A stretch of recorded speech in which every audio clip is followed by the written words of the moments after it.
El sábado 6 de abril del presente, la comunidad americana ha amanecido tristemente sorprendida por un hecho que quienes conocemos algo de derecho internacional y de derechos humanos creíamos que jamás podría ocurrir. En un acto sin precedentes en nuestra historia reciente, fuerzas policiales de la República del Ecuador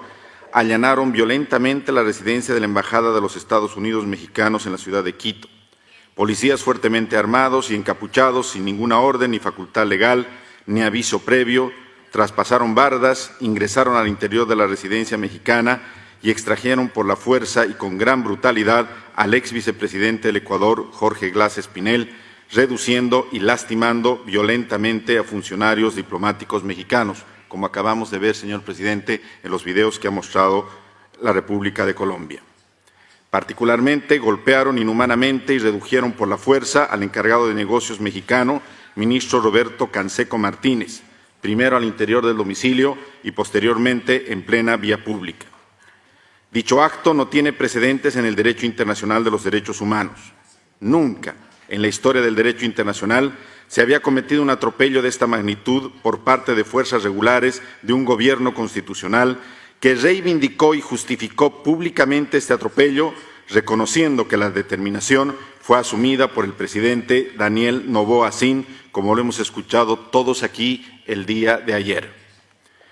Ni bajo los gobiernos dictatoriales muy comunes en nuestra América en la década de los años 70 y 80, ni en conflagraciones bélicas internacionales e incluso mundiales, se había cometido jamás un atropello de esta magnitud. Este hecho sin precedentes constituye una gravísima violación del artículo 22 de la Convención de Viena sobre Relaciones Diplomáticas de 1961 y constituye una afrenta deliberada al principio fundamental del Pacta Sunt Servanda que rige las relaciones internacionales entre los Estados soberanos. A más de ello, el accionar del Gobierno del Ecuador ha violado exprofesamente y sin contemplación, inter alia, el artículo 14 de la Declaración Universal de los Derechos Humanos, el artículo 22 de la Convención Americana de Derechos Humanos, Pacto de San José de Costa Rica, la Convención Interamericana sobre Asilo Diplomático de 1954 y la Convención Interamericana sobre Asilo Político de 1933. Adicionalmente, el Gobierno del Ecuador también ha violado el artículo 41 de su propia Constitución, que reconoce y protege el derecho al asilo y al refugio. Señor presidente, esta situación no debe ni puede quedar en la impunidad internacional. No puede pasar desapercibida ni como un simple incidente diplomático más, ya que de hacerlo supondría la normalización de una práctica tan nefasta que marcaría un retroceso en la larga y compleja construcción del derecho internacional.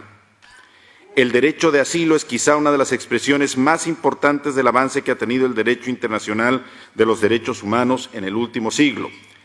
Y por respeto a nuestros Estados, al mismo multilateralismo que tanto defendemos, esta situación no puede quedar con una simple condena internacional. Más allá de lo que parezca, señor presidente, este tema no es un tema estrictamente bilateral entre Ecuador y México, no es un tema entre dos naciones, es un tema de interés de todo el hemisferio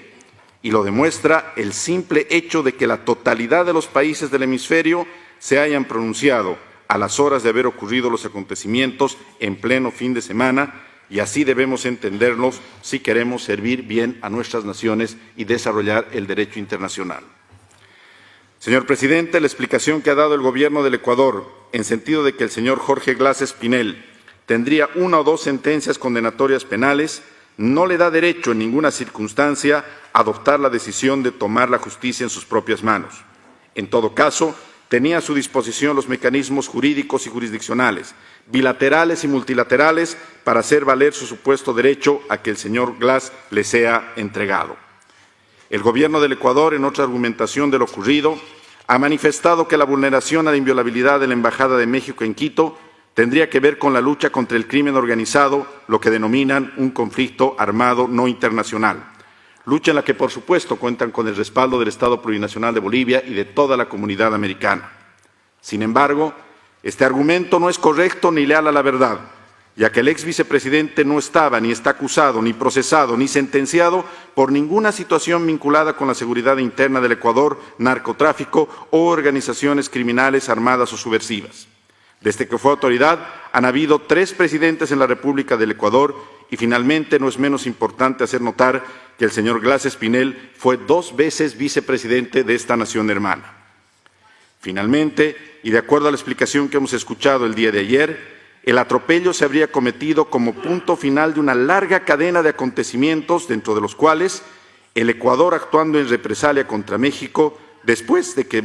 molesto por las declaraciones del presidente López Obrador, el presidente Noboa declaró persona no grata a la embajadora de México en Ecuador, y ante la concesión de asilo diplomático por parte de México, finalmente el presidente Noboa tomó la determinación de intervenir por la fuerza una embajada. Esta situación de actuar en represalia amerita una profunda investigación, ya que de ser evidente es aún más grave, porque estaríamos ante una situación anómala que no ocurrió ni en las más grandes tensiones internacionales, incluida la Guerra Fría. Por todo lo expuesto, señor presidente, el Estado Plurinacional de Bolivia ha solicitado, juntamente con la delegación de Colombia, esta sesión extraordinaria del Consejo Permanente, primero para condenar de la manera más firme y enérgica posible la gravísima violación al derecho internacional cometida por el Gobierno de la República del Ecuador mediante la resolución que acabamos de adoptar. Segundo, para expresar nuestra más férrea solidaridad con el pueblo y el Gobierno de los Estados Unidos mexicanos, país que tiene una larga trayectoria de respeto y defensa del derecho al asilo, país hermano que a través de esta práctica humanitaria ha salvado a lo largo de la historia cientos y cientos de vidas humanas, entre las que se encuentra, señor presidente, la vida de la persona de quien hoy le está hablando en nombre del Estado Plurinacional de Bolivia. Tercero, para invocar de la Organización de los Estados Americanos una posición firme, contundente y definitiva sobre este hecho gravísimo que no tiene parangón en nuestra historia reciente y lograr una gran conciencia internacional para que lo ocurrido en esta ocasión no vuelva a repetirse jamás en nuestra América. Y finalmente, señor presidente, Bolivia, con mucho respeto, invoca al Gobierno de la República del Ecuador a reflexionar sobre su accionar y el daño que está causando al derecho internacional, y le invoca a tomar una posición reflexiva y consciente de lo que realmente ha pasado. Al final del camino, los gobiernos pasan y las instituciones quedan. Uno puede tratar de justificar lo injustificable, empero la razón y la verdad siempre se impone. Quizás sea bueno terminar esta locución, señor presidente, trayendo la frase del filósofo Kant sobre la verdad moral. Kant nos decía: 2 cosas me maravillan en el universo: el cielo estrellado que está sobre de mí y la conciencia de verdad y justicia que está dentro de mí. Dentro de la conciencia de verdad y justicia de todas las autoridades ecuatorianas que han defendido lo indefendible está la verdadera y absoluta certeza de que lo ocurrido no es correcto y no está bien, señor presidente. Muchas gracias.